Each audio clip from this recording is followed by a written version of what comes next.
karena banyak sekali jalurnya itu terjal. Untuk pendakian one day trip yang seperti di Ijen itu kan memungkinkan jam 1 malam kan untuk melihat blue fire. Di Rinjani juga seperti itu. Nah, tapi di mana itu dari 4 itu saya sudah cluster. Yang saya tidak akan rekomendasi itu Sembalun. Memang paling cantik di Indonesia, paling indah di Indonesia pendakian di Rinjani, tapi yang paling berisiko rendah itu Senaru, Timbanu dengan Aibri. Ya, kasar-kasarnya kalau ada accident itu paling tersesat, tidak akan pernah jatuh di jurang, Shirley. Kan Ya. saya harus ada yang begitu.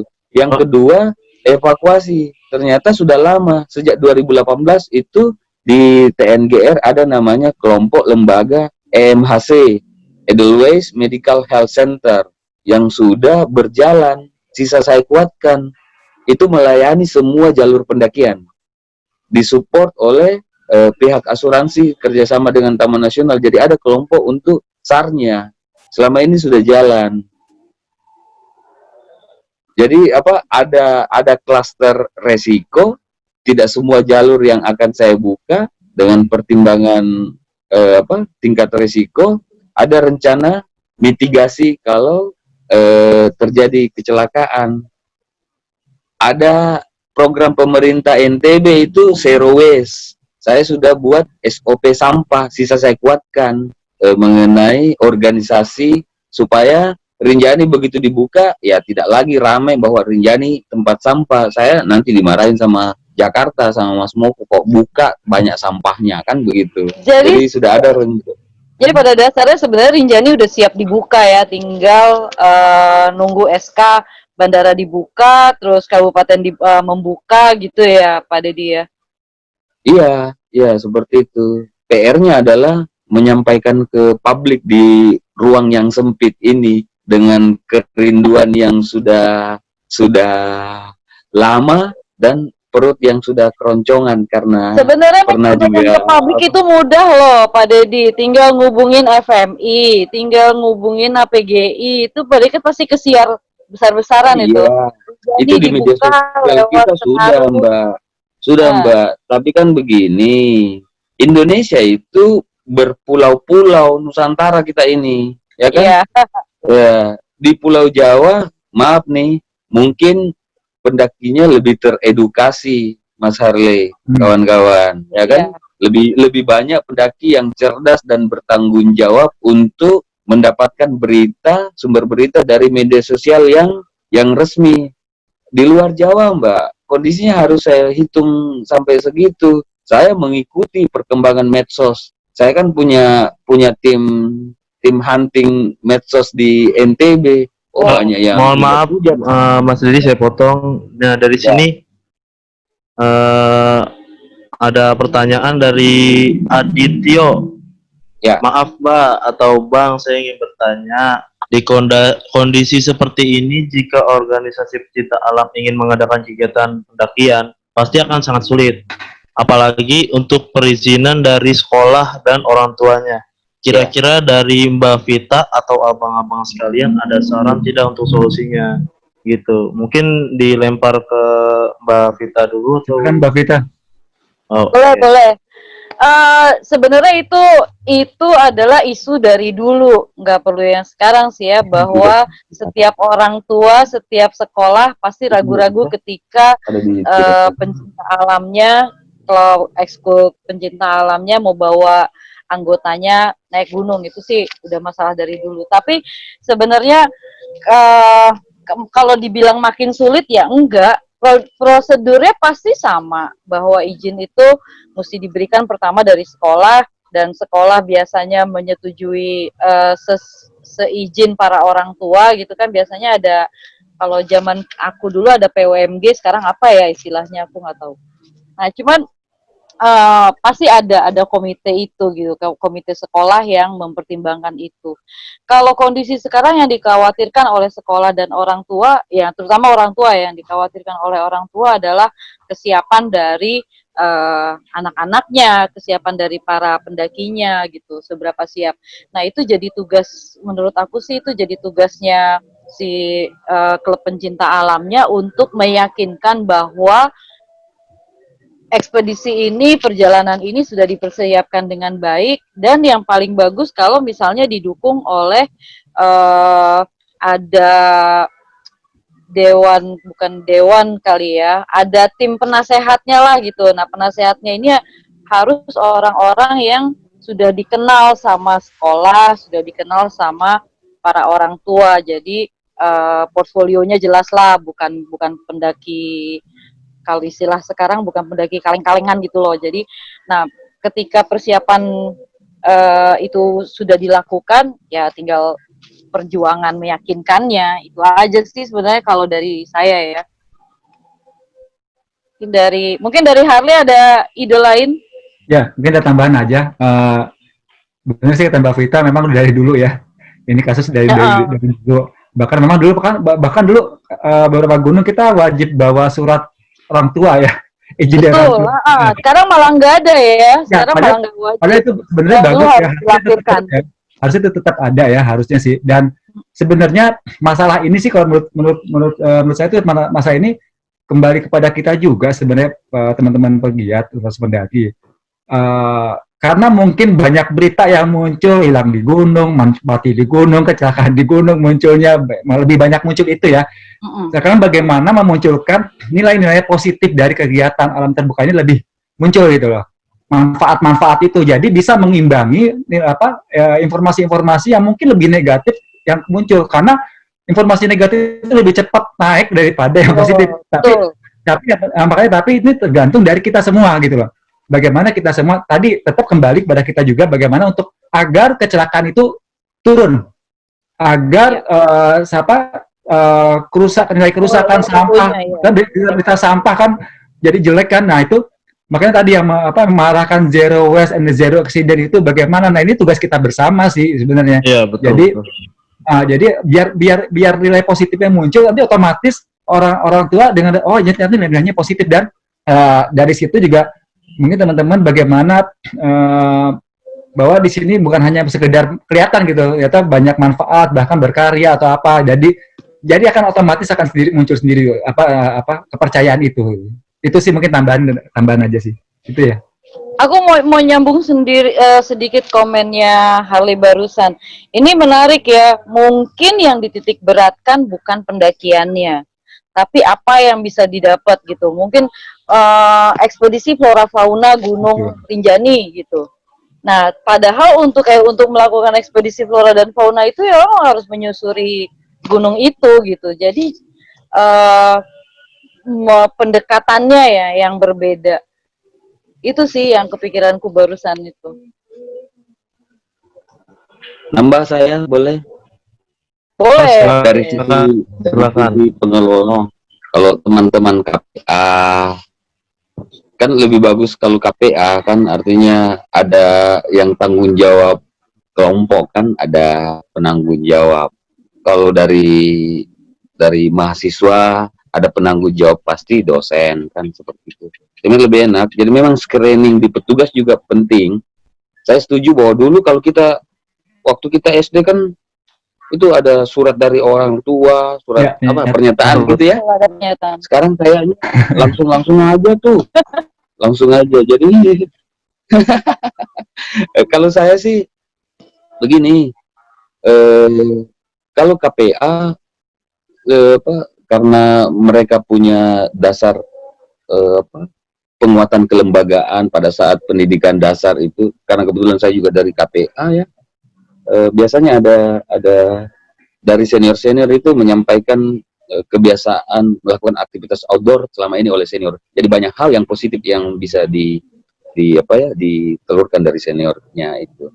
Yang salah satunya itu kalau saya screeningnya begini, ada suratnya, tidak surat permohonan untuk pendakian.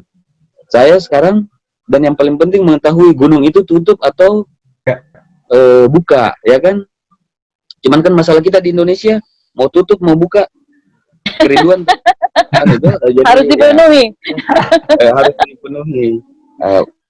Pekerjaan kami mau tutup mau buka itu tetap penjagaan, ya kan, tetap menjaga. Kalau saya itu screening. Yang kedua ya semakin bertanggung jawab lah.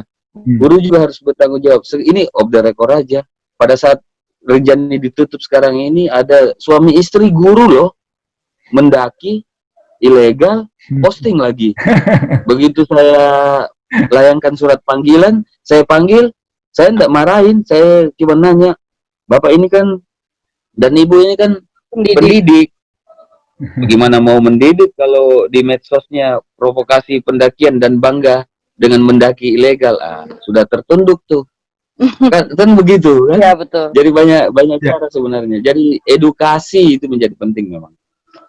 Saya tambah tadi, saya berani untuk membuka pendakian di Rinjani ke depan itu dengan syarat. Kalau TO-nya melanggar, itu saya cabut izinnya. Kalau pendakinya melanggar, pergi ke puncak, saya larang ke puncak, saya pemantauan CCTV, saya lihat postingannya, saya buruh. Kemudian saya hukum sosial, habis itu saya blacklist. Kalau dulu blacklistnya hanya retorika, kalau sekarang saya wujudkan. Nah, seperti itu. Jadi ada apa? Saya bisa dilobi, bisa dengan santai sambil merokok sambil apa? Ini sekarang ini saya dengan teman-teman KPA ada 3 orang. Ini sekaligus mereka dengar, boleh aja. Tapi kan harus tanggung jawab. Wujud tanggung jawab itu berani mengambil tindakan, sama-sama ambil resikonya. Terima resikonya. Dan surat pernyataannya itu ada. Jadi begitu. Jadi kita enggak apa-apa. Beresiko memang gunung. Tapi kalau kita sepakat buka dengan pertimbangan tertentu, kalau melanggar kan harus ada resikonya. Resikonya kalau TO saya cabut izinnya, dan mereka sudah bertanda tangan, Mbak. Ya, mereka sudah bertanda tangan di hari Kamis itu. Bang Dedi, ini itu nyambung Bang Dedi sedikit ya, nyambung Bang Dedi. Kebetulan tadi pagi saya habis ngobrol juga dengan Kepala Balai TNGHS. Masalahnya sama tentang tentang pendakian ilegal. Ini jadi kasus bersama kan ya. Di mana ini jadi kasus bersama yang memang harus ada efek jerah sih. Kita bilang berapa kali harus efek jerah. Jadi sebenarnya kan bisa masuk pidana ya harusnya. Sebenarnya mungkin bisa. Tapi mungkin kalau dipikir terlalu keras, oke lah. Sementara ini selain sanksi sosial tadi, yang tertinggi adalah blacklist. Bahkan di blacklist tidak bisa masuk ke seluruh kawasan Taman Nasional dan Taman Wisata Alam. Itu SOP TNGR begitu. Ya, itu saya bilang tuh bagus banget. Jadi memang ini jadi efek jerah biar ini sih biar teman-teman juga nggak main-main lagi sekarang gitu loh. Ayolah gitu, kita bareng-bareng lah, kita berubah lah, kita manfaatin masa pandemi ini untuk kedepannya berubah cara berperilaku kita lah sekarang saat ini. Gitu. Setuju. Tapi malas Mas Herli cuma janji, nggak pernah ke TNGR di masa saya. Ayo Har, ditungguin loh. Sekalian ke Dompu tar. Iya, jadi begitu ya, maksudnya di kami ada kebijakannya, ada konsekuensinya. Ya, setuju. Dan industri, kalau saya ngomongnya begini ke teman-teman itu, industri wisata, industri pendakian atau manajemen dalam pendakian itu kan unsurnya macam-macam kan. Ada pendakinya, ada pengelolanya, dan kita harus bersatu padu dalam satu frekuensi. Jadi SOP-nya harus ditahu sama semua pihak sehingga semua berjalan satu frame, satu frekuensi. Jangan saya bikin SOP, teman-teman tidak mau melakukan itu. Jadi saya pernah konsultasi publik. SOP itu saya konsultasi publikkan. Betul. Saya buat rumusannya. Kan repot kalau bikin aturan tapi yang bangga dengan aturan itu hanya Taman Nasional. Gimana? Nggak masuk di akal tuh. Aturannya mesti diterapkan benar-benar soalnya Pak itu. Mungkin ada. Oh ya Mbak, saya dukungan dan supportnya. Tapi nanti kalau saya dibully terlalu kejam, dibantuin nanti dibantuin. Harus Bang, udah bahas kan aturan kita apa tadi kan tidak menerabas batas pelestarian alam, titik udah. Oh iya. Cuman begini, saya mau sampaikan lagi, kebijakannya begini. Kalau badan usaha seperti TO saya keras banget ya. Karena dia masalah perut. Jadi saya langsung cabut izinnya. Kalau pendaki lokal kan enggak penuh nanti sel polisi, saya pembinaan. Jadi kalau cek di media sosial TNGR itu pendaki-pendaki ilegal itu saya suruh olahraga sama Brimob, kengkreng dan sebagainya supaya sehat. Begitu. Ya. Bisa dicek begitu. Ayo, ada Oke. yang nanya lagi kali. Ya. Sudah maghrib nih, izin Oh dulu ya. iya. Makasih Ya. Pak Dedi, nanti ketemu kita. Oke, terima saya kasih. dulu ya. Makasih ya Mas. Yo, mungkin itu saja ya. Terima kasih untuk teman-teman yang sudah hadir. Kesimpulannya, standarisasi atau SOP pendakian ini ya kita pelajari bareng-bareng lah, supaya nggak satu pihak aja gitu. Iya, betul. Nah, mungkin kalau ada pertanyaan lagi mungkin bisa di lain waktu, lain kesempatan gitu. Karena udah menunjukkan mau maghrib juga. Mungkin itu aja. Apa ini kali kita nanti ikutin aja, pantau dari dari ininya PGI sama dari FMI, nanti perkembangannya akan terus keluar di situ, karena dalam waktu dekat ini Terus update pasti. dalam waktu dekat ini aturan itu akan segera keluar ya gitu. PR-nya Harley. Ya, betul. Mungkin bisa ditanya langsung ke kontak personnya dari APGI maupun Mas Ale ya dari FMI gitu. Jadi mungkin itu saja. Terima kasih sekali lagi untuk teman-teman, rekan-rekan, dan juga Mas Harli, juga Mbak Vita ya. Makasih udah menyempatkan waktunya. Mari. Mungkin itu saja. Terima kasih juga buat kesempatannya sharing bareng-bareng. Semoga yang kita bahas hari ini bermanfaat buat semuanya. Amin, amin. Ya, terima kasih semua juga teman-teman, juga Mbak Vita, teman-teman di Impami, Iya. dari Balai juga, Balai Taman Nasional, dari KLHK yang hadir. Terima kasih semua. Dan mudah-mudahan ini manfaat ya. Jadi jangan lupa follow aja Instagramnya APGI dan Instagramnya FMI biar gak ketinggalan informasinya nanti. Oke? Betul. Ya. Kalau mau Instagram dari Mas Harli dan juga Mbak Vita juga saya. Boleh, Saya juga kalau boleh. Kalau boleh saya juga. Pasti di fallback. Oke. Oh iya, ini juga dari kami juga ada Mbak Vita sama Mas Harli masih di sini kan? Masih. Ini ada apa namanya? Ada penghargaan dari Impami sebagai terima kasih lah untuk kesempatannya ada di Zoom Meet kami. Mungkin untuk operator bisa secara online.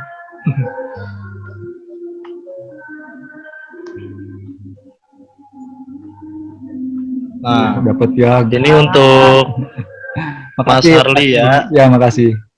Ya. Dan selanjutnya nih untuk Mbak Vita. Makasih. Jadi terima kasih atas waktu dan tempatnya, dan juga sekali lagi lah saya banyak-banyak terima kasih untuk teman-teman. Mudah-mudahan kita bertemu lagi di lain kesempatan.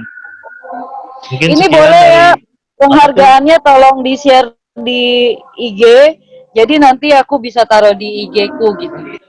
Nanti kita kirim kok cetak aslinya. Ya, cetak aslinya gampang, ininya aja dulu. Oke. Bisa. Oke, kalau begitu izin pamit ya. Dari Impami mengucapkan terima kasih banyak. Terima kasih. Wassalamualaikum warahmatullahi wabarakatuh. Terima kasih kami. Terima kasih dari Abdi, terima kasih dari MNI, terima kasih semuanya. Terima kasih Pak Sarli. Ya, sama-sama.